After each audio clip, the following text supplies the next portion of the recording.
কুরআন কিভাবে সংকলিত হল? যেহেতু সালাত শুরু থেকেই মুসলমানদের উপর ফরজ ছিল এবং কুরআন পাঠকে সালাতের একটি অপরিহার্য অংশ গণ্য করা হয়েছিল, তাই কুরআন নাজিল হওয়ার সাথে সাথেই মুসলমানদের মধ্যে কুরআন কণ্ঠস্থ করার প্রক্রিয়াও জারি হয়ে গিয়েছিল। কুরআন যতটুকু নাজিল হয়ে যেত মুসলমানরা ততটুকু কণ্ঠস্থ করে ফেলত। এভাবে নবী সাল্লাল্লাহু আলাইহি ওয়াসাল্লাম নিজের কাতেবদের সাহায্যে খেজুর পাতা, হাড় ও পাথর খণ্ডের উপর কুরআন লেখার যে ব্যবস্থা করেছিলেন, কেবলমাত্র তার উপর কুরআনের হেফায়েত নির্ভরশীল ছিল না, বরং নাজিল হবার সাথে সাথেই শত শত থেকে হাজার হাজার এবং হাজার হাজার থেকে লাখো লাখো হৃদয়ে তার নকশা আঁকা হয়ে যেত। এর মধ্যে একটি শব্দেরও হেরফের করার ক্ষমতা কোনো শয়তানেরও ছিল না। এক উল্লেখ্য, নবী সাল্লাল্লাহু আলাইহি ওয়াসাল্লামের নবুয়াত লাভের কয়েক বছর পর ৫ ওয়াক্ত নামাজ ফরজ হয়। কিন্তু সাধারণভাবে নামাজ ফরজ ছিল প্রথম দিন থেকেই। ইসলামের জীবনের এমন একটি মুহূর্ত অতিক্রান্ত হয়নি যখন নামাজ ফরজ হয়নি। নবী সাল্লাল্লাহু আলাইহি ওয়াসাল্লামের ইন্তিকালের পর আরব দেশে বেশ কিছু লোক মুরতাদ হয়ে গেল। তাদের দমন করা এবং একদল মুসলমানের ইসলাম থেকে বের হয়ে যাওয়ার প্রবণতা রোধ করার জন্য সাহাবায়ে কেরামকে কয়েকটি রক্তক্ষয়ী যুদ্ধে লিপ্ত হতে হল। এসব যুদ্ধে এমন অনেক সাহাবা শহীদ হয়ে গেলেন যাদের সমগ্র কুরআন কণ্ঠস্থ ছিল। এ ঘটনায় হযরত উমরের রাত মনে চিন্তা জাগল, কুরআনের হেফায়েতের ব্যাপারে কেবলমাত্র একটি মাধ্যমের উপর নির্ভরশীল থাকা সঙ্গত নয়। শুধু দিলের উপর কুরআনের বাণী অঙ্কিত থাকলে হবে না, তাকে কাগজের পাতায়ও সংরক্ষণ করার ব্যবস্থা করতে হবে। তদানীন্তন খলিফা হযরত আবু বকরের রাত কাছে তিনি বিষয়টি সুস্পষ্টভাবে প্রকাশ করলেন। কিছুটা চিন্তাভাবনা করার পর তিনিও তার সাথে একমত হলেন। নবী সাল্লাল্লাহু আলাইহি ওয়াসাল্লামের কাতেব সেক্রেটারি হযরত যায়েদকে রাত এ কাজে নিযুক্ত করলেন। এজন্য যে পদ্ধতি নির্ধারণ করা হল তা হল এই: একদিকে নবী সাল্লাল্লাহু আলাইহি ওয়াসাল্লাম যেসব বিচ্ছিন্ন বস্তুর উপর কুরআন লিখে গেছেন সেগুলো সংগ্রহ করা।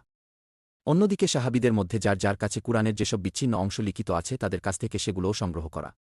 একই সাথে কুরআনের হাফেজদের থেকেও সাহায্য নেয়া। এই তিনটি মাধ্যমকে পূর্ণরূপে ব্যবহার করে নির্ভুল হবার ব্যাপারে শতকরা ১০০% নিশ্চয়তা ও নিশ্চিন্ততা লাভ করার পর কুরআনের এক একটি হরফ, শব্দ ও বাক্য গ্রন্থাকারে লিপিবদ্ধ করা। এই পরিকল্পনা অনুযায়ী কুরআন মজিদের একটি নির্ভুল ও প্রামাণ্য সংকলন তৈরি করে উম্মুল মুমিনিন হযরত হাফসা রাদিয়াল্লাহু আনহার কাছে রেখে দেয়া হল।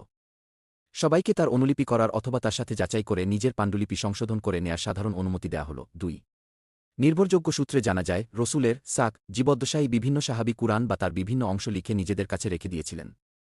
এ ব্যাপারে হযরত উসমান, হযরত আলী, হযরত আব্দুল্লাহ ইবনে মাসুদ, হযরত আব্দুল্লাহ ইবনে আমর ইবনে আশ, হযরত সালেম মাওলা হুযাইফা, হযরত জায়েদ ইবনে সাবেত, হযরত মুআজ ইবনে জাবাল, হযরত উবাই ইবনে কাব এবং হযরত আবু জায়েদ কায়েস ইবনিস সাকান রাদিয়াল্লাহু আনহুমার নাম পাওয়া যায়।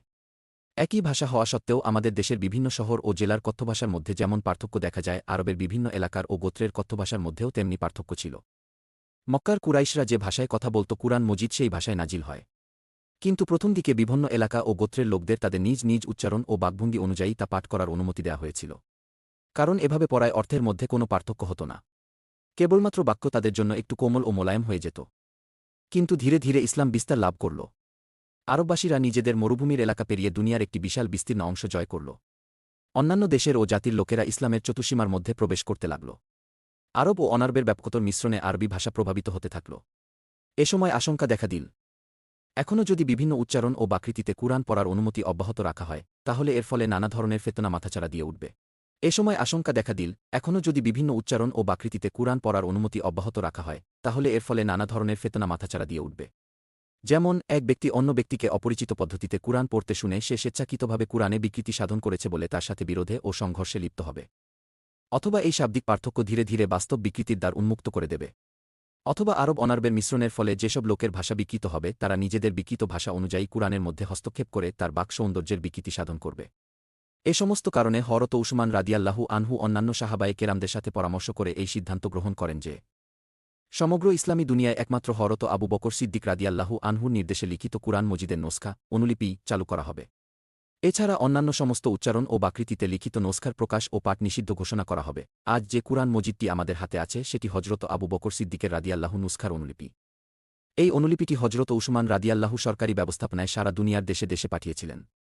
বর্তমানেও দুনিয়ার বিভিন্ন স্থানে কুরআনের সেই প্রামাণ্য নোসখাগুলো পাওয়া যায়। কুরআন মজিদ সঠিকভাবে সংরক্ষিত হবার ব্যাপারে যদি কারোর মনে সামান্যতম সংশয় থাকে, তাহলে মানসিক সংশয় দূর করার জন্য তিনি পশ্চিম আফ্রিকার গিয়ে সেখানকার কোনো বই বিক্রেতার দোকান থেকে এক খণ্ড কুরআন মজিদ কিনে নিতে পারেন। তারপর সেখান থেকে চলে আসতে পারেন ইন্দোনেশিয়ার জাভায়। জাভার কোনো হাফের মুখে কুরআনের পাঠ শুনে পশ্চিম আফ্রিকা থেকে কেনা তার হাতের নোসখাটির সাথে তা মিলিয়ে দেখতে পারেন। অতঃপর দুনিয়ার বড় বড় গ্রন্থাগারগুলোয় হযরত উসমানের রাদিয়াল্লাহু আমল থেকে নিয়ে আজ পর্যন্তকার যতগুলো কুরআনের নোসখা রক্ষিত আছে সবগুলোর সাথে সেটি মিলাতে পারেন। তিনি যদি তার মধ্যে কোনো একটি হরফ নোক্তার পার্থক্য দেখতে পান, তাহলে সারা দুনিয়াকে এই অভিনব আবিষ্কারের খবরটি জানানো তার অবশ্য কর্তব্য। কুরআন আল্লাহর পক্ষ থেকে নাইল হয়েছে কিনা এ ব্যাপারে কোনো সন্দেহকারী সন্দেহ করতে পারেন। কিন্তু যে কুরআনটি আমাদের হাতে আছে সেটি সামান্যতম হেরফের ও পরিবর্তন ছাড়াই মুহাম্মদ সাল্লাল্লাহু আলাইহি ওয়াসাল্লামের উপর যে কুরআনটি নাইল হয়েছিল এবং যেটি তিনি দুনিয়ার সামনে পেশ করেছিলেন তারই হুবহু অনুলিপি, এ ব্যাপারে সন্দেহের কোনো অবকাশই নেই। এটি একটি ঐতিহাসিক সত্য। এমন অকাট্য সাক্ষ্য, প্রমাণ সম্বলিত সত্য দুনিয়ার ইতিহাসে আর দ্বিতীয়টি পাওয়া যাবে না।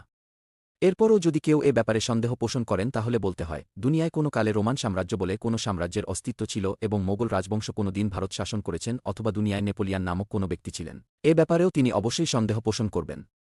এ ধরনের ঐতিহাসিক সত্য সম্পর্কে সন্দেহ পোষণ করা জ্ঞানের নয়, বরং অজ্ঞতারই প্রমাণ।